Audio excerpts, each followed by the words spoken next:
राधा वल्लभ श्री हरिवंश श्री जी की अत्यंत कृपा से हम सभी पर बड़ी कृपा बरस रही है और हम परम पूज्य श्री राधा बाबा के पावन चरित्र को श्रवण कर रहे थे। लाडली जी की अत्यंत कृपा हम सभी भक्तों पर ऐसे बरसती रहे।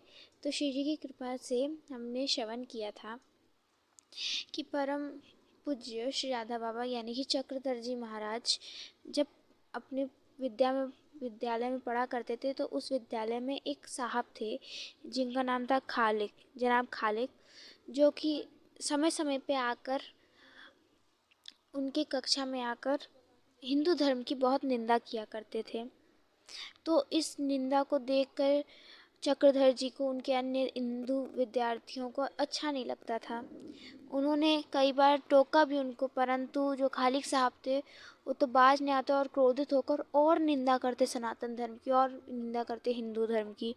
अब सभी जो विद्यालय में बच्चे थे वो बड़े क्रोधित हुए और चक्रधर जी भी महाराज भी अपने धर्म के प्रति अगर ऐसी कोई निंदा सुनेगा तो चुप तो रहेगा नहीं। तो श्री चक्रधर जी महाराज ने जगह जगह जाकर उनके धर्म की ग्रंथों को पढ़ा, उनके बारे में सुना, जिनको उन चीज़ों के बारे में जिनको उन चीज़ों के बारे में पता था उनसे बातें की और पुस्तकालय में जाकर सब चीज़ जाना खोजा उसके बारे में।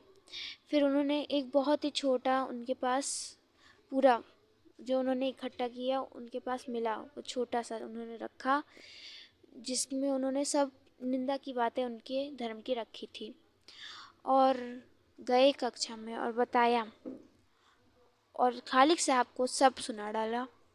अब खालिक साहब जब सुने ये सब तो उन्हें क्रोध आया और उन्होंने कहा, तुम छोटे से लड़के, तुम मुझसे बदला ले रहे हो, देखो तुम जानते नहीं मैं तुमसे कैसे बदला लूँगा, ऐसा कह दिया। मास्टर साहब चक्रधर के अनिष्ट के लिए चाहने लग गए, उसके अनिष्ट के लिए उतारू हो गए और वो अब अवसर के बारे में सोचने लगे कि अब मैं इस चक्रधर को कैसे दंड दूं, कैसे दंड दूं। तो इन दिनों महात्मा गांधी के नेतृत्व में कांग्रेस स्वदेशी आंदोलन छेड़ रखा था, गांधी जी ने उस समय छेड़ा था। लोगों में अंग्रेजी सरकार के विरुद्ध का बड़ा जोश फैला हुआ था और चारों ही ओर विदेशी वस्तुओं का बहिष्कार किया जा रहा था, सब जला दिया जा रहा था, उनके कपड़ों को जला दिया जा रहा, उनकी चीज़ों को फेंक दिया जा रहा था, कोई उनकी चीज़ों का सम्मान नहीं कर रहा था। सरकार स्थान स्थान पर कांग्रेस के गिरफ्तार कर रही थी। जब गया कांग्रेस कमेटी सहायक मंत्री गिरफ्तार कर लिए गए तो लोगों ने श्री चक्रधर जी महाराज को उस छोटी ही आयु में सहायक मंत्री बना दिया। उन दिनों राष्ट्रीय आंदोलन में विद्यालय के छात्र भी भाग लिया करते थे। एक दिन कुछ छात्रजन गया जिला स्कूल पर जो अंग्रेजी झंडा यूनियन जैक फहरा रहा था उसको उतार दिया और उसके स्थान पर अपने कांग्रेसी तिरंगा झंडा को फहरा दिया। झंडा फहराने वालों में चक्रधर जी महाराज नहीं थे, परंतु मास्टर श्री खालिक साहब जी को तो अपनी गुस्सा निकालना था, तो उनको वो अच्छा मौका मिल गया चक्रधर जी को फंसाने का।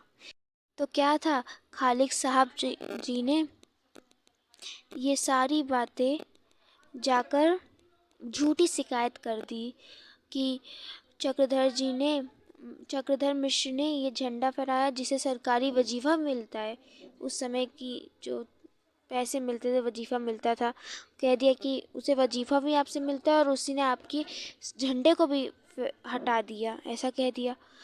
तो अंग्रेज कलेक्टर को बड़ा गुस्सा हुआ कि सरकारी वजीफ़ा पाने के वाला विद्यार्थी सरकार के विरुद्ध कार्य कर रहा है।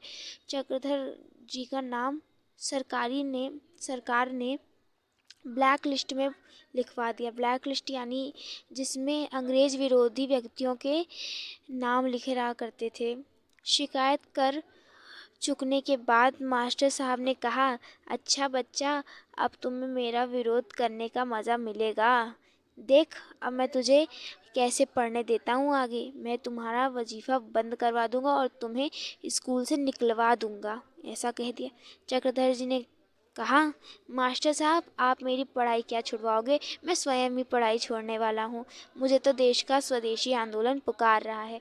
चक्रधर जी ने बिना ही किसी डर के खुले ही बोल दिया, क्योंकि चक्रधर जी किसी से डरते नहीं थे। भगवान के भक्तों को कभी किसी से डर नहीं लगा है।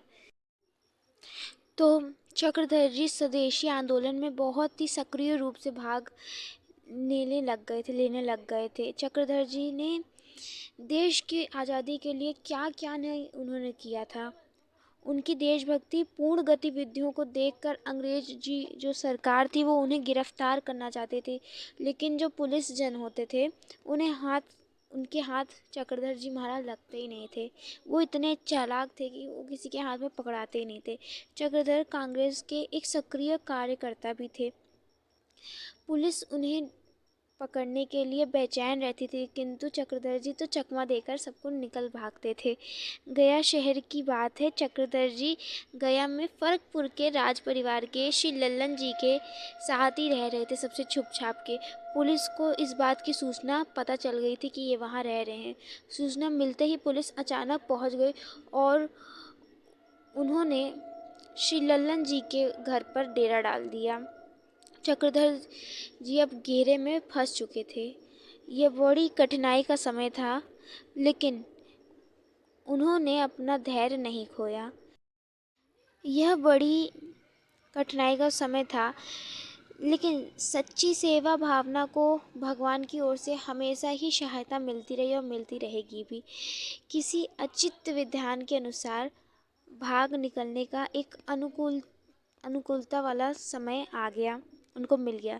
श्री लल्लन जी की सुपुत्री स्कूल में पढ़ा करती थी।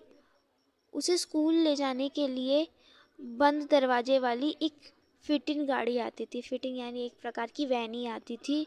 चक्रधर जी ने अवसर का बड़ा अच्छा लाभ उठाया और उन्होंने क्या किया, उन्होंने एक लड़की का वेश बना लिया और अपने कंधे पर किताबों का थैला लटका कर के वे घर से बाहर निकले। चक्रधर इस प्रकार पुलिस के घेरे से बाहर निकलकर अपने गांव फकरपुर चले आए। पुलिस को लल्लन जी के घर से निराश लौटना पड़ गया, क्योंकि चक्रधर जी महाराज मिले नहीं। फिर उनके आंखों में उन्होंने धूल झोंक दिया। तो जब चक्रधर जी अपने गांव फकरपुर आ गए थे, तब पुलिस अफसरों ने उनको पकड़ने के काजे वारंट जारी करवा दिया था और वह वारंट अरवल थाने पर भेज दिया। अरवल थाने के जो दरोगा जी थे वो गिरफ्तार करने के लिए फकरपुर आ गए। फकरपुर गांव में आकर दरोगा जी चक्रधर जी की खोज करने लगे, उन्हें ढूंढने लग गए।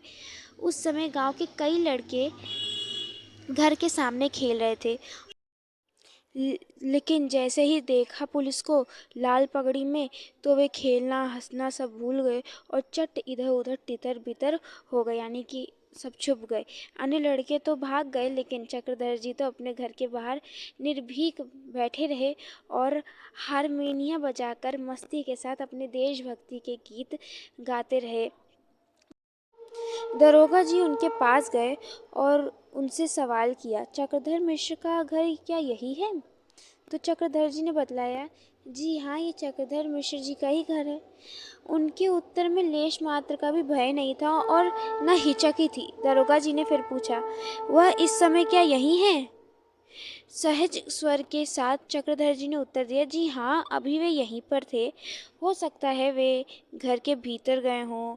उन्हें बुला ला क्या उन्हें बुला लाऊं क्या? दरोगा जी ने कहा, हाँ, जरा बुला लाओ उन्हें।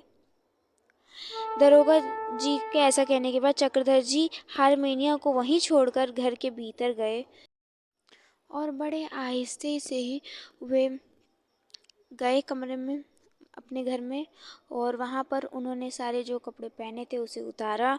कपड़ा उतारने के पश्चात उन्होंने एकदम देहाती रूप में अपने सर के ऊपर गमछा बांध लिया। जैसे गंवार होते हैं, उस गंवार वेश में वे आ गए, दिखाई पड़ने लग गए। फिर घर के पीछे के दरवाजे से वे निकलकर सीधा भय गया का रास्ता पकड़ लिए। अब ये सब बातें तो उस दरोगा को पता नहीं थी। दरोगा सोचने लग गया, कब आएगा ये जो अंदर गया था भीतर लड़का, ये कब आएगा। उसी की प्रतीक्षा कर रहे थे, परंतु वो लड़का तो वहाँ से लौटने से रहा, वो आएगा ही नहीं। जब वे वहाँ गए तो देखा कि हमें तो धोखा मिल गया, लग रहा वही चक्रधर था। और वे बड़े सोचे कि ये तो हमें धोखा दे के चला गया। वह तो जो दरोगा जी था उसे तो चकमा मिल गया कि वहाँ से तो वो भाग चुका है जिनके खोज में वो आया था। अब वेश बदल के वे शहर की ओर चले गए थे। जब वे दरोगा जी प्रतीक्षा करते हुए थक गए थे तो उन्होंने गांव के कुछ लोगों की सहायता से घर की तलाशी ली, किंतु निराशा ही मिली और उन्हें वहाँ पे चक्रधर जी महाराज नहीं मिले। इस प्रकार तो श्री चक्रधर जी महाराज इतने चतुर थे जो कि अंग्रेजों को भी देख लेते थे। अब श्री जी की कृपा से आज के प्रसंगों को अभी हम यहीं विराम देते हैं। कल हम प्रसंग श्रवण करेंगे कैसे श्री चक्रधर जी महाराज को प्रथम जेल यात्रा होती है, कैसे वो प्रथम जेल यात्रा जाते हैं, कैसे वो सबके आँखों में धूल झोंकते हैं। वो बहुत अच्छा प्रसंग है, उसे हम कल श्रवण करेंगे। श्री जी की अपनी कृपा हम सभी भक्तों पर ऐसे ही बनाए रहें। तब तक के लिए आप सभी भक्तों को राधा वल्लभ श्री हरिवंश।